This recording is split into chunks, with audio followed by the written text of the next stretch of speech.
Hi, this is Scott Garibay, and today we're going to talk about Dungeons & Dragons and one of the strangest products that exists for Dungeons & Dragons. It is specifically the Dungeons & Dragons second edition adventure, the Apocalypse Stone. This product is incredibly different, right? It belongs to the category of Dungeons & Dragons product, which is adventure. It is an adventure. It came right at the end of second edition. It specifically came out in the year 2000, so it's 19 years old at this point. It is absolutely one of the strangest products that exists within Dungeons & Dragons. We're going to talk about what the Apocalypse Stone is, what it meant at the time, what it's meant for every single edition of Dungeons & Dragons, and just bask a little bit in its strangeness. All right, so let's get into it. All right, the Apocalypse Stone is truly a unique adventure.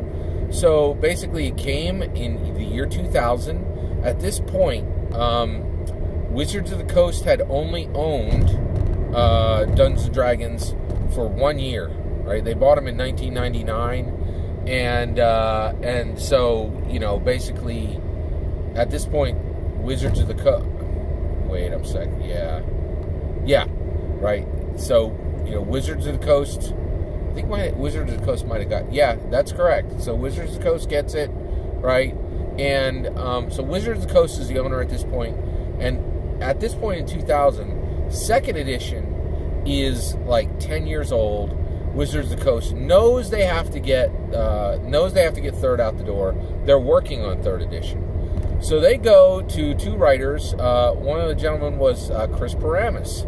Now this is a big deal. Specifically, this adventure was created by Chris Paramus, who is now the CEO of Green Ronin Games, right? Now, Green Ronin has done a lot. They've done Mutants and Masterminds. They've done the Dragon Age game. They've done the Expanse RPG, another really big licensed product. They also run the Age engine, the adventure game engine, right? That's their own rule system, right? So Chris Paramus, he was a writer for D&D back then. Now he's actually a CEO of an entire tabletop role-playing game publishing company, right? And his company, Green Ronin, would actually go on to actually be hired to do some of the Dungeons & Dragons 5th edition adventures. Very, very interesting. All right, so the other author has not done anything that really got on my radar, but Chris Paramus I definitely know, right? So at this point, you have this. So the Apocalypse Stone is there, and it's right at the end of 2E, right before the end of 3E, and the entire point of this adventure, it's made extremely clear right in the adventure itself. The adventure itself is a little less than 100 pages long. It says, the purpose of this adventure is to end your high-level campaign. So the idea is that if you have been playing literally for 2, 5, 10 years, and you have characters that are between 10 and 15th level, maybe a little higher, right? This adventure is set up specifically to kill your player characters, right? And destroy your setting. Like, literally end the world, right? Now, why on earth would Wizards of the Coast, official Dungeons & Dragons owners, commission something like this? Well, they literally wanted people to stop playing 2nd edition and start playing 3rd edition. And the idea would be that a Dungeon Master would pick this up, would kill their player characters, and the timing would be perfect because the campaign would end just as 3rd edition came out, and the players would move over to 3rd edition and have literally a mechanical, rules-oriented approach to end one campaign and go right into the new campaign, rolling up new characters for 3rd edition. That is strange. That is super strange, right? And it gets even stranger, right? Because the goal of this product was so weird, literally within the first 5 pages, Chris Paramus actually writes, you cannot let the players know you are running the Apocalypse Stone. They're like, you need to put this book inside another book. That's not going to work. I'll tell you that right now. That's nonsense, right? or you need to rip out the pages and put it into a new, and rebind it, like put it into folders, and like you have to hide from the player characters that they are running in the Apocalypse Stone, right? Like, what the heck? What? Like, and they're very serious about this because the Apocalypse Stone has this situation. So let me explain what the story is, right? So basically, Garloth, this bright, shining, like an ASMR type non-player character, meets the player characters group and hires them to remove the Stone of Corbinet from its holding castle, right? So he's like, hey, there's this powerful stone. I need this stone. It's being held wrongfully in this castle. By the way, be careful when you go to get the stone. People will tell you that the stone should not be removed from the castle because they have traditions. They want to keep the stone there. But I will pay you richly to get the stone, right? So basically, they have to go and get the stone and take the Stone of Corbinet out of the castle, all right? Now, the Stone of Corbinet is I'm not kidding. The Stone of Corbinet is the Apocalypse Stone. The Apocalypse Stone is essentially a central pin, right? A kingpin that runs through every plane, right? Like all the planes, right? Like, so basically the demi-plane, all the like the astral plane, the corporeal plane, all the different, the different settings, right? And even the planes that, pocket dimensions that are between them, all the planes that exist within Dungeons & Dragons. The Stone of Corbinet is a kingpin that holds them together. And when the Stone of Corbinet is pulled taken from this castle, it is taken out of place, and the planes are literally unbound and begin to drift apart from one another. This causes massive problems, right? Like really, really serious problems, right? Because the planes are no longer normally bound. Here's some of the things that happen when the planes are no longer normally bound. Teleportation stops, right? Clerics no longer get divine spells from their gods because their gods literally don't have a through line to send them the energy and the blessings, right? When people die, they do die. There's essentially no way for them to go to hell, right? So their ghosts manifest, and then they stick around, right? Ghosts are all, ghosts don't go. Everyone who dies, right? And they and their ghosts remain near their corpse and are unable to go literally to the afterlife, right? So like the plane of hell, right, is inaccessible, right? Really, really unusual, very weird stuff. Reanimating corpses doesn't work the way it normally does because the regular corporeal plane is no longer connected to the negative plane, right? The negative energy plane. So even undead begin to act unusually, right? Some of their powers don't work. And in addition to that, like necromancers who are normally able to animate undead are not able to animate undead. It is, this thing is serious. Like, it is hardcore, right? In addition to this, the players get in trouble with the demon prince Moloch because Moloch is actually like running a revolution in hell, and he's leading a whole bunch of demons in hell against some of the other princes, right? So Moloch needs to go back to hell, but now all the planes are unbound. They're no longer held in place, right? And Moloch is no longer able to get to his army, to lead his army in hell, and gets angry with the player characters. What? Like, this is like crazy. Like, in addition to that, like, the entire adventure is just a series of incredibly deadly monsters, like Medusa, who could turn you into stone. When you're turned into stone, you die, right? Like, you're literally turned into stone, right? And then in addition to that, there's all kinds of monsters in here that create instant death.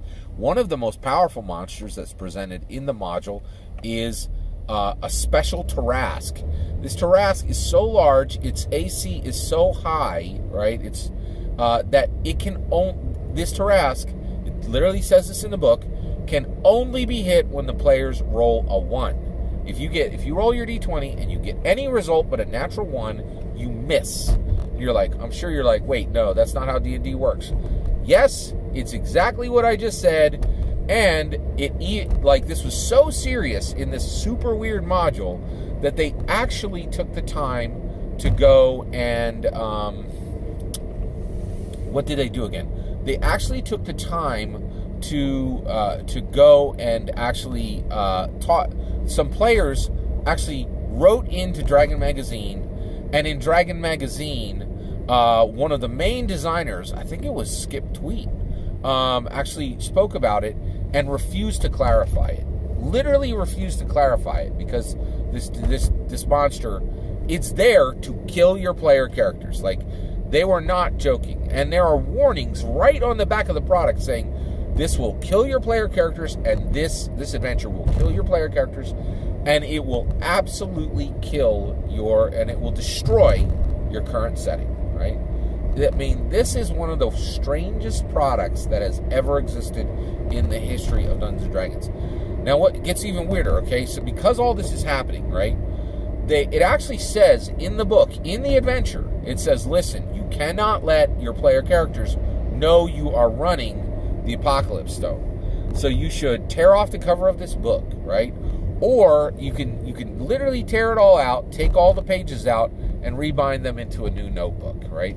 Now, this is really unusual because this is 2000, right?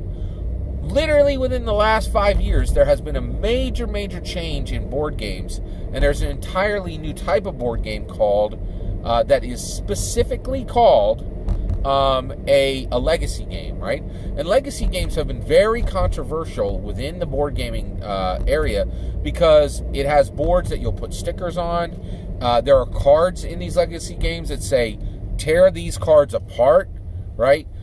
You write on the boards, you write on the game components, and basically when you're finished with a board game legacy game, that game is now no longer in the state it was before. Every other game before 5 years ago was like, preserve this game carefully. When it's done, it's going to be able to be played by the next group as easily as it was before. Legacy games came along and said, you're going to play this once, and when you're done with it, it's going to be so customized, it will no longer match any other game, right? This caused an uproar in the board gaming community. People were excited about it. People hated it. And that controversy is still raging today, right? But here, we actually have a product in Dungeons & Dragons in the year 2000, right? This is 26 years after Dungeons & Dragons was invented and 19 years ago, really talking about a legacy product for their book. Like saying, this book is so unique and this experience is so special that you should destroy this product. And nobody will be able to run it again because you've literally ripped out all the pages and rebound it into a new notebook, right? That's strange. That is a really strange statement, right? So all of this is by the way, I should take a moment. If you want to know even more than I am telling you today about the Apocalypse Stone, check out Counter Monkey's two session YouTube section on this. Talks about a group that actually went through this exact dungeon or this exact adventure, and I think it's Spoonie who does those, and he does a great breakdown as well. Just kind of citing my sources here, and I've done some reading, and I actually purchased the Apocalypse Stone myself, and actually went through the thing. It is really, really unusual. All the art is black and white, and it is a soft cover, right? So this is a very, very unusual adventure, right? And so that is what the Apocalypse Stone is, right? We talked about the legacy aspects. Now I want to talk about what does the Apocalypse Stone mean for every single edition of the game, all right? So first and second are now unique editions, right? Original edition and first edition are unique, right, to Dungeons & Dragons in that there were no products that were published for those editions that would literally that was literally designed to kill every player character, to TPK your entire group and destroy your setting, right? So it is quite arguable that original edition and first edition actually had a little bit more care for player characters and were kinder editions than second edition because they don't have any equivalent to this product within them. Okay, all right. So then you get second edition, right? That is the genesis of the Apocalypse Stone. It is a second edition adventure, right? It's written with advanced Dungeons and Dragons rules. It is a 2E rule set. It is a 2E adventure. Okay, so for that edition is related to the Apocalypse Stone as its genesis, as its parents, right? Third edition, right? So third edition comes out, right? And there is nothing like this repeated again. And actually, when it's really interesting to note, when Wizards of the Coast goes from third edition to fourth edition, the Apocalypse Stone is not repeated. It is not updated. It is not created again, right? And the reality is, I think the reason why is I'm delighted that the Apocalypse Stone exists. I think it's a super weird product, and I love when Dungeons & Dragons goes weird. But the reality is, I think almost anyone who played this thing, their players were going to be very legitimately upset. Just like really upset because the reality is this, designing an entire product to actually kill all the player characters and destroy the setting. Honestly, I don't think it's not a great idea. And I think that the players that played through this were legit upset, right? Like, they had very good reasons to be upset after having finished this, right? And I highly doubt that there were any groups, and I've certainly never talked to anyone, who played through this and all their player characters are dead and they're like, woohoo, let's roll up third edition characters. That does not make any sense. I think the planning on this was poor, right? Just really strange, right? So this was not repeated for 4th to 5th, okay? So 4th edition, right, it was also not repeated when we went from 4th to 5th edition. Now, that doesn't mean it wasn't because nobody wanted to do it. Again, 4th edition was one of the most strangest anomalies in all of Dungeons & Dragons. 4th edition almost destroyed the game, almost handed Dungeons & Dragons' crown as the world's greatest tabletop role-playing game to Pathfinder. Came that close, right? So when they were getting out of 4th edition and going into 5th edition, there was absolutely no time for nonsense like the Apocalypse Stone, right? There was no time to be wondering if you were going to make a product that would make an entire group of players who had played your game for 2 or 5 or 10 years absolutely furious, right? Like, they were literally trying to fix a sundered community. They certainly didn't have any bandwidth for something like the Apocalypse Stone, right? Now, here's the question. Should there be an Apocalypse Stone? Should there be an Apocalypse Stone adventure when we leave Mike Merle's 5th edition and enter into Kate Welch's 6th edition? Yes, absolutely. Why? Okay? Well, one, I think when this was done in 2nd edition, I think it was incredibly poorly planned. However, in the last 19 years, it is my firm belief that Wizards of the Coast and Hasbro have learned a lot about the game they own, and I think and they also have the resources to go back.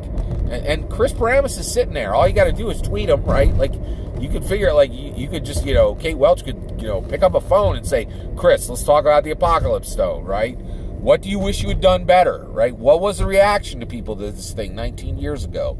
Talk to me. We want to redo a 5th edition Apocalypse Stone, wipe whatever 5th edition campaigns are out there, and allow people to have a mechanical, rules-based method to launch them into 6th edition. Now, so why is this? Well, why could you do this today when it was so poorly planned and so poorly executed in 2nd edition, right? Actually, I don't. Yeah. I think it was a mistake. It's weird. I loved the weird corners of Dungeons and Dragons history, but I think from a design perspective, this thing probably, from a historical perspective, I love that it exists. From a design perspective, I think this was an absolute mistake. Apocalypse Stone. So should there be a 6th edition Apocalypse Stone? Right. That's a really good question. I think the answer is absolutely yes. I think the designers are better and will be able to execute much better than Chris Pramas did back then, right? And in addition to that, the game masters and the players are much more self-aware. And here's another thing, because we had 11 pre-generated adventures, which were all beautiful, all 256-page hardcover beasts, right? Because you had all of that, right? We have players who are very, very used to playing pre-generated adventures. Actually, like it's almost like the dungeon masters and the players of 5th edition were specifically weaned on adventures, and almost to the point where their ability to create their own adventures and be strong, self-reliant dungeon masters has kind of been killed, right? But the reality is, so I think, they could see, you couldn't hide, like with the internet, you can't hide anything now, right? So there's no way you could actually hide that your players were replaying a fifth edition Apocalypse Stone, which is written as an homage to the 2nd edition of Apocalypse Stone. And by the way, if you think I'm wrong that the designers could do a better job with this, they literally have practice taking amazing modules from past and making them new. Yawning Portal is an anthology of updated modules. Saltmarsh is an anthology of updated modules, right? So I really think it would be a great idea to have a 5th edition Apocalypse Stone. I think it would be super fun. People could go into it knowing that their characters, that there was, I would say, like a 99% chance that your character was going to die, but you were going to be rewarded by being able to roll new characters in 6th edition.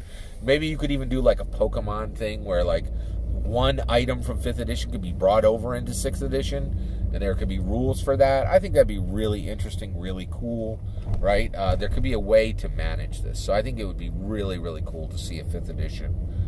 When 5th edition ends and we go in, when Mike Merle's 5th edition ends and we go into Kate Welch's 6th edition, right?